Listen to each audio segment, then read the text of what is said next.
हर औरत की ज़िंदगी में सबसे कीमती चीज़ पैसा नहीं होती, बल्कि सुकून होता है।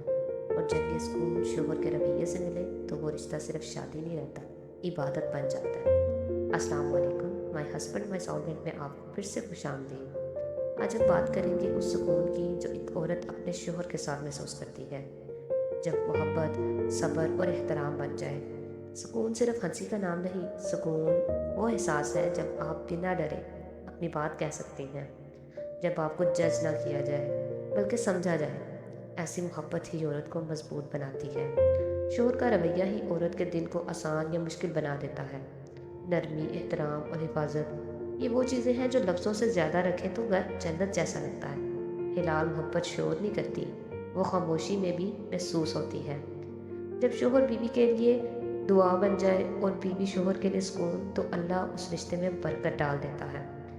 हर औरत एक ही चीज़ चाहती है, महफूज रहना। जब वो महफूज महसूस करे अपने शोहर के साथ, तो दुनिया की कोई भी मुश्किल उसे कमज़ोर नहीं कर सकती, कोई मुसीबत उसे हरा नहीं सकती। अगर आप भी इस कौम की कदर करती हैं तो इस चैनल को अपना समझिए, लाइक, सब्सक्राइब और शेयर करें। अल्लाह हर औरत को मोहब्बत और सुकून नसीब फरमाए, आमीन।